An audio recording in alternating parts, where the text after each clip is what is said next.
Totally Curious here, and today we have two new games to talk about, titled All of You and Reigns Beyond.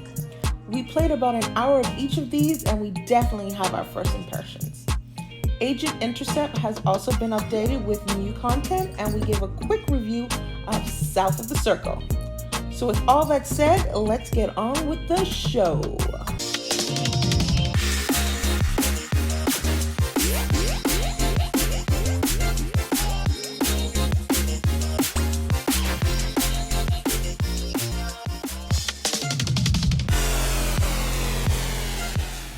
First, let's talk about how we've been doing in our first impression of All of You.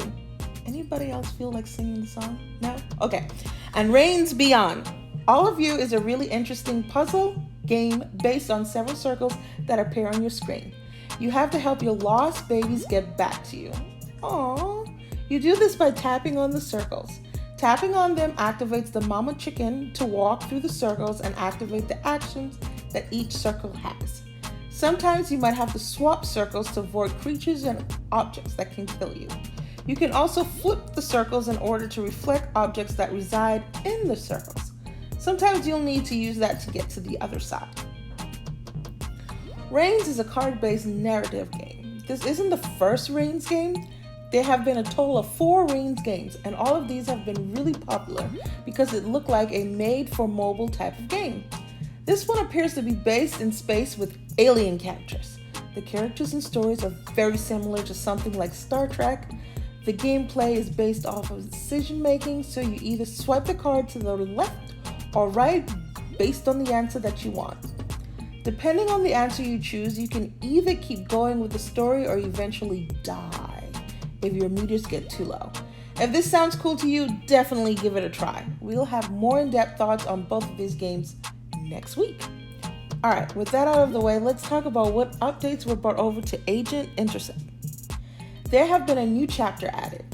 This takes the story to a total of 2 chapters. This one picks off from the cliffhanger where chapter 1 left off. And this one, you get to face new enemies, play brand new missions, and experience even bigger set pieces. If you love car battling, arcade racing games, you'll love this one. The art style is really nice and the action is exhilarating. Lastly, let's get into a quick review of what we thought of South of the Circle. This is a story of love, equality, adventure, and survival. I think if 2 or even 1 of those things were missing, it wouldn't be half the game that it currently is. The story is incredibly well written, and the flashbacks between current time and past are done almost flawlessly. The way that they link occurrences between them is what gives the story that added layer of emotion and personality.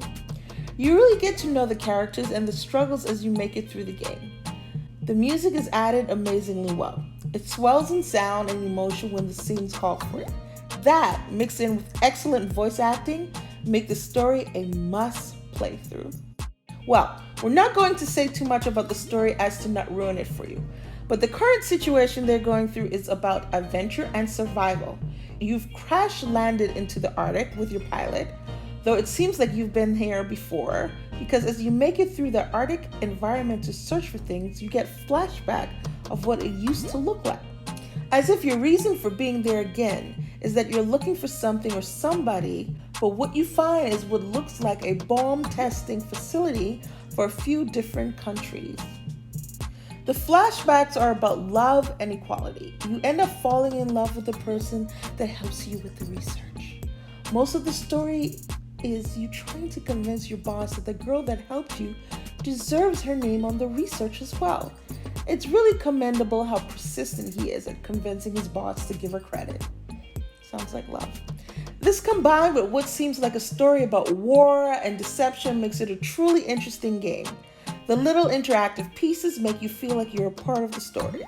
The only couple flaws we noticed in the game were that there were a few clipping in the graphics sometimes, and the shadows had a lot of jagged edges.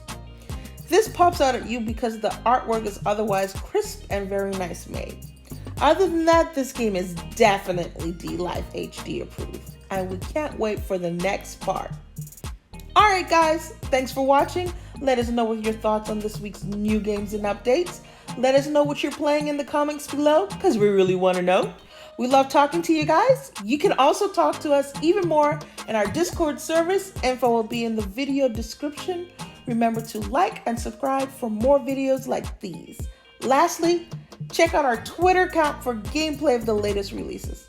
But most importantly, remember to always stay one up.